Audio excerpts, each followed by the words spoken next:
Thank you so much.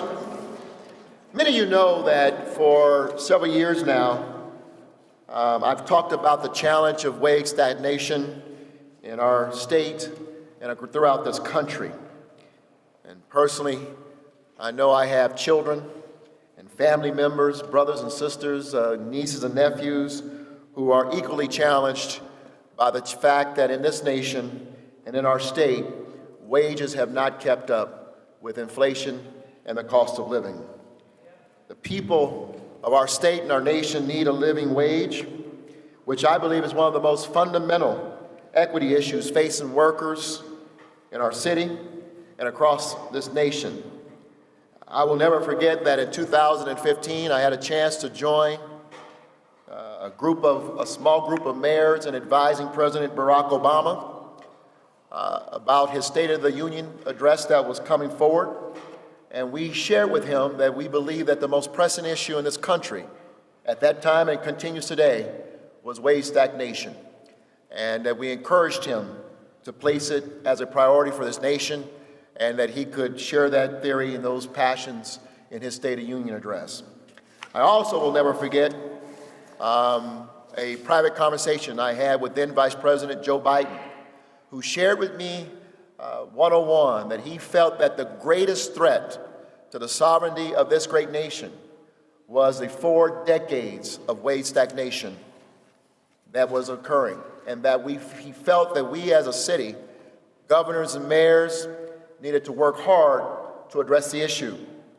And I gave him my word that day, 4 or 5 years ago, that this was one of the issues that you will hear me continue to talk about every opportunity that I received. And that's why a few months ago I instructed a team of city leaders to explore the possibility of raising the minimum wage for city and county employees to $15 an hour. It followed some conversations with city employees and some residents in Denver with SEIU and Unite Here, and those employees who were pushing for fair wages at Denver International Airport. I heard their stories, I heard their struggles, I empathized with their pain, and I understood that we need to move beyond just talking about wage stagnation, and we need to look deeper at the city of Denver and what the power of a mayor we could do outside of what was going on at the state capitol. After many weeks, late nights, and long hours of negotiating and number crunching, trying to deal with this very difficult issue on a local level, I am proud to share with you today that our proposal to make that higher minimum wage a reality is prepared to go to City Council. Over to this.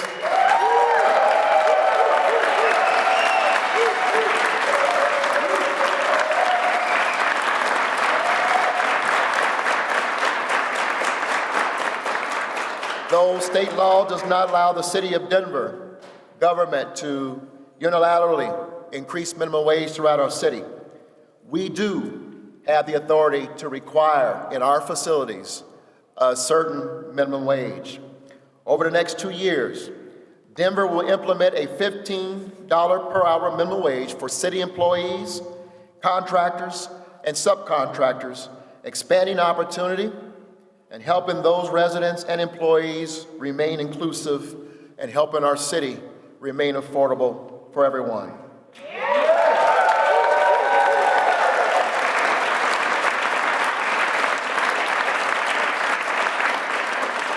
The sad reality is that 1/3 of our neighbors in the metro area earn less than $15 an hour.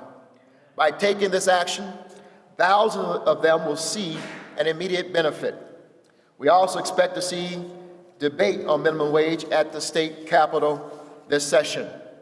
And let us encourage our state legislators and know that if you do indeed change the state law to allow the people of Denver to change its minimum wage across the city, we stand ready to accept that opportunity.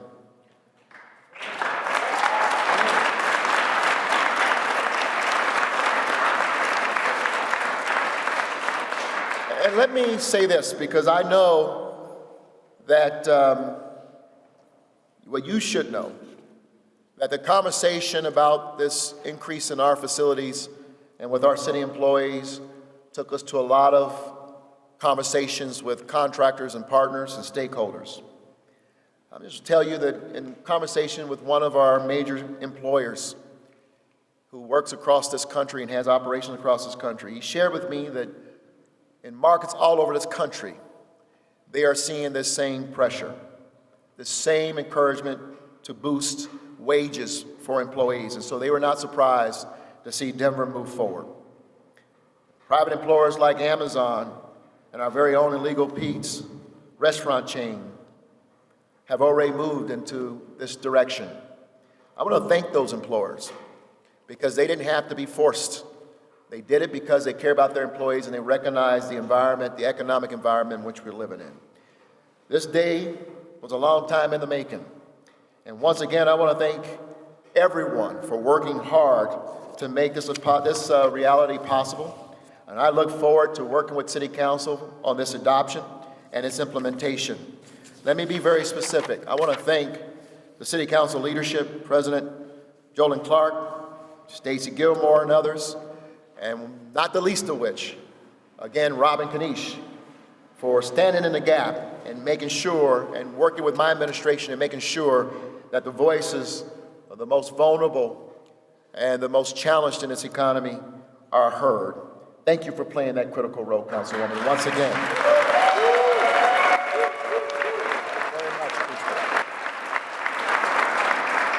We're going to hear from Unite Here, but I want to thank Unite Here and SEIU 105 for their leadership and for bringing the employees to my office so that we can have a good, thoughtful, and candid conversation.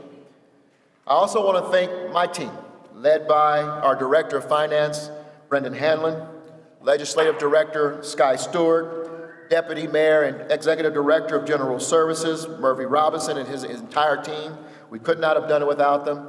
And of course, our City Attorney, Kristen Bronson, and her team, Denver National Airport, and Dan Reamer and the entire legal team at the airport. This has been hard work. I also want to thank Mr. Romine, Jeff Romine, our Chief City Economist, for helping us understand this. As I bring up the speakers from SEIU and from Unite Here, I want to share with you that there have been very few administrative issues that were more tangled and more complex than this one.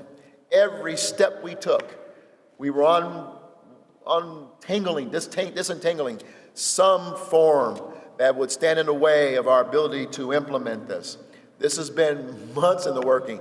And so it wasn't as easy as just saying 15 across the board in our facilities.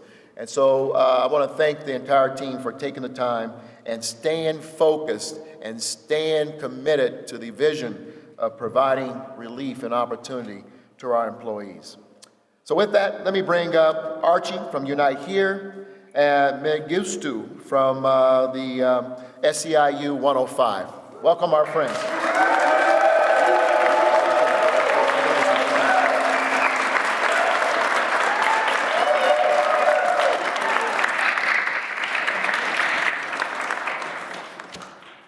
Hello, everybody, and hello, Denver. And let me go by and introduce myself. My name is Hamilton Achelis, and I go by Archie. Today, I'm very proud of 19 years, and my wife and I has worked at Denver International Airport as a Haitian immigrant. It's an honor to work at Colorado Port of the World.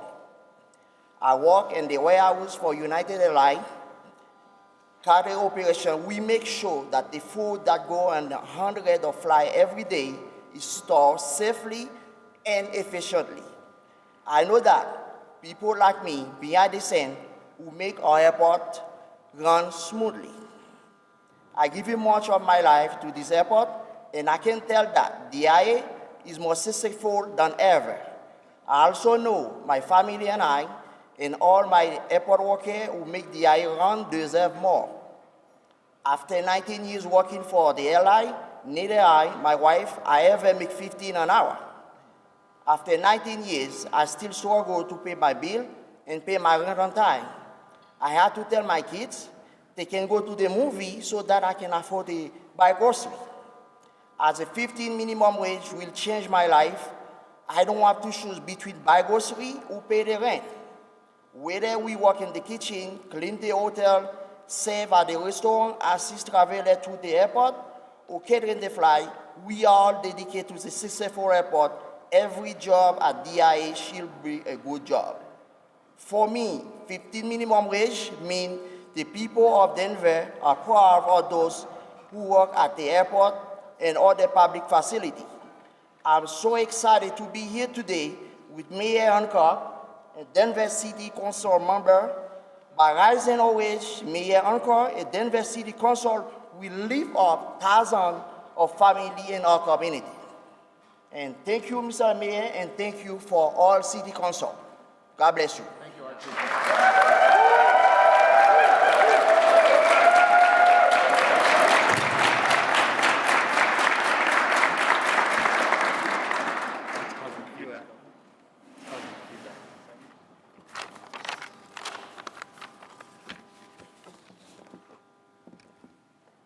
Hello, my name is Mengistu. Is that you, Jerry? Thank you. Hello, my name is Mengistu. I'm passenger service agent at Denver Airport. I help the most vulnerable passenger at the airport get to their destination. We work very hard to provide the best service possible to passengers and take pride in our work because we know how it is important. We are always focused on customer service. Sadly, we are only paid minimum wage. The current minimum wage makes it impossible to afford the high rent in Denver. This is why my co-workers work 2 to 3 jobs to support themselves and their families. One full-time job should be enough to live in this city. It is simple not. I have even heard of airport workers having to sleep on benches at the airport between double shifts. I speak for my co-workers who all want to be self-reliant with their finance. We need this increase right away. The current situation is not my American dream. Me and my coworkers are excited to hear that we are close to minimum wage increase for airport workers. $15 an hour will affect thousands of workers at the airport and help us to be able to survive a little better. Airport jobs should be good jobs, and this is a positive step. It doesn't matter where we are from. Working people in Denver want the same thing, to provide for our families and live a good life. Winning $15 per hour is just the beginning. We are fighting for airport jobs to be union jobs like they used to be, so we can provide for our families, get the training we need to keep the public safe, and provide the best service possible. We thank Mayor for his support of raising the wage and hope the City Council can pass the measure as soon as possible. Thank you all.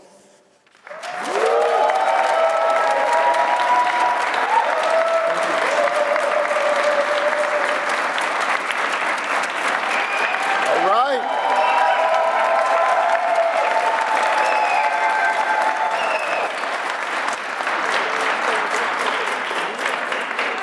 I want to thank Mengistu and Unite Here and SEIU 105 and Archie and Unite Here for your leadership and again for your passion and for sharing your stories with me in that great conversation. I'm proud now to bring to the podium to close as our speaker today, no greater champion for all people in Denver, in particular our workers.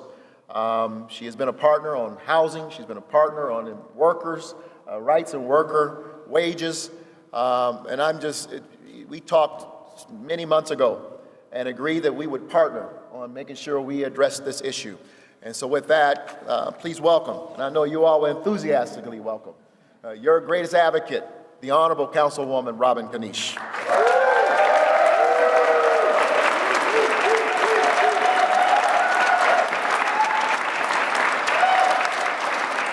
Well, good morning, everyone. You know what we're here for today? We're here for some love. We're here to show some love to these workers who take care of Denver's people, who take care of our places, and they take care of our visitors. We're here today for you, to raise your wages because of our love and appreciation for the work that you do. We're here to put our money where our love is. For thousands of contract workers at the airport who, like some of these folks, assist elders and disabled folks. Maybe they lug our overpacked luggage. Maybe they sling our beet burgers or our local brews. Maybe they clean the aircrafts.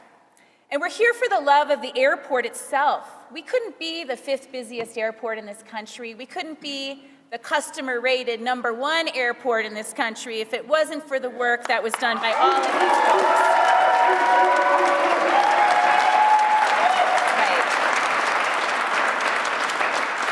And if our work is successful here, as it has been in more than 15 other airports across the country, then these policies will help to reduce turnover and help to increase the success and safety of our airport, which isn't just about the city of Denver, but our airport is an engine for our region, it's an engine for our state. And when we uplift these workers, we uplift our entire economy in this community. That's right. We're here for the love as well of our city employees, many of whom take care of our children like my own. They teach them swimming in our recreation centers. They take care of our parks. And also our downtown contract workers who take care of all of our arts and cultural facilities that the Denver City owns. So for the love of all of these folks, we're here. I also want to share some love with my colleagues. We have a number of them here today. Who represents the airport? Councilwoman Stacy Gilmore. Councilman Albus Brooks, Council President Jolyn Clark, and Councilman Paul Lopez. Make no mistake that early support for wages from many of our council members helped to make this whole conversation possible. I want to fill in just a little bit more of the story of what brought us here today. We as a city have been battling a housing crisis, and we've been throwing everything we can at it. We took city funding from $0 in 2011 when many of us got elected to over $30 million this year in 2019. But there are two components to making a city livable. I'm going to give you a very advanced visual representation. There is the cost of living, and then there is what you earn. I call this the crocodile.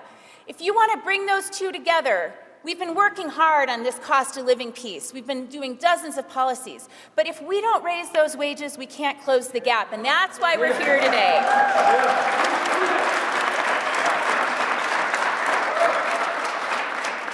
So as union membership has declined and there's been attacks on the right to organize and challenges, we've seen wages stagnate, as the mayor really eloquently pointed out, which makes public policy more important than it was in the past. And make no mistake, we have many union members here today, but thousands of the workers at the airport and our city employees may not have a union, and this policy is for all workers who will do business with the city. Now, many of these folks, we have protections in our city for construction workers. We've had a prevailing wage ordinance since the 50s, right? Of 1950s, that is. We now have, though, more service workers than ever.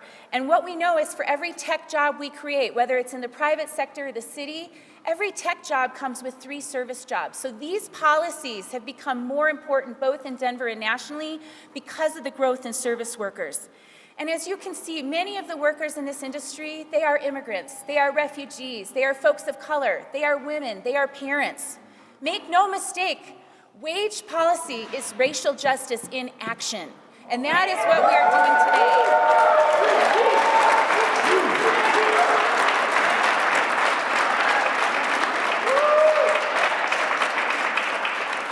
So before the conversation conversation the mayor talked about, I was in the back of a room that he was in, and he was talking about the limits of what we can do on housing policy, and he was so earnestly discussing the wage issue. I saw him leaning in, and there was no mistake at all. When he gave me that call just 2 weeks later to say, let's bring together separate conversations we were having on ordinances and ballot measures, I was not surprised, because there was a spark in him that made it clear he was ready and willing to lead on this, and I want to thank you for bringing us all together. Absolutely.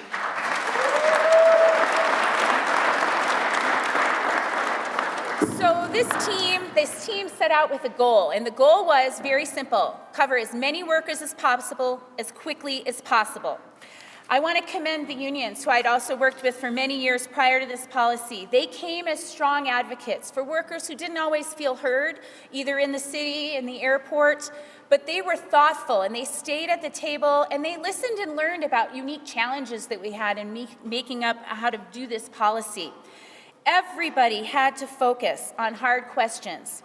And in the end, unions are nothing more than a collection of workers who've agreed to a common vision. And I think what these workers have demonstrated today is if you are organized and you are united, then you can achieve.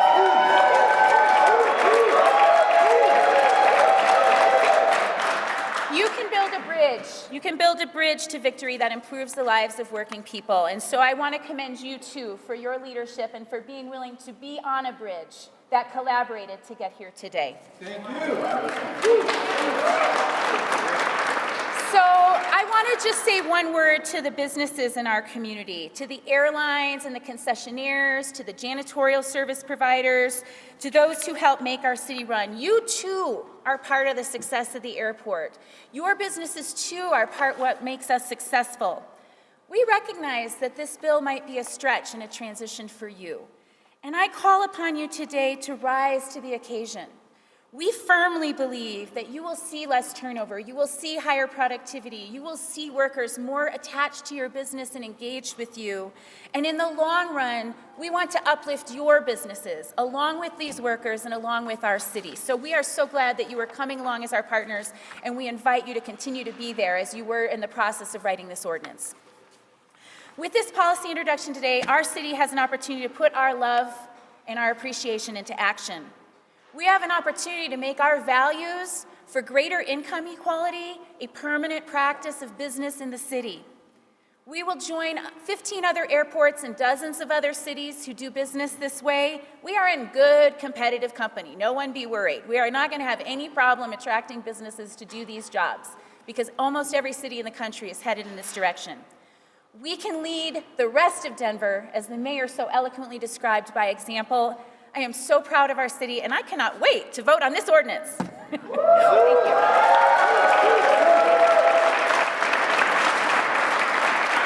Thank you. Thank you, Councilwoman. And I was remiss in not acknowledging Karen DeParco, our Executive Director of Denver, or for our Human Resources Department, who really served, she and her team served to advise us on our policies and who's impacted and who won't be impacted and all the good stuff. So thank you very much. So why don't we go ahead and open up for a question and answer, and we'll try to get a few in before we call it the day and get to work on this ordinance. If you have all your questions answered, we're in good shape, right? Well, Mayor, of course. you hinted that the legislature may give you power to do this for private sector employees. Would you move to $15 an hour for private sector if they gave you the power tomorrow and signed up? We're ready to accept that opportunity and here at the City of Denver. And obviously, just like we did with this one, there will be a great deal of conversation with our stakeholders and understanding what that means in terms of the whole economy and all that good stuff. But it is about what's in the best interest of the people who call this city home and who work in our city. So absolutely. We expect that there will be an increase in our costs as a city in doing business, and we're ready to, as contracts come open, to begin to raise our contribution to make this possible. We know it's going to cost us to take care of our own employees who fall beneath this threshold, and so that was part of the overall analysis that yes, there will be a cost to the general fund to do this, and we know it ultimately will be a cost to contractors, and we recognize that will be part of our negotiations going forward with them. Any others? Fantastic. Thank you all for being here, and congratulations, everyone.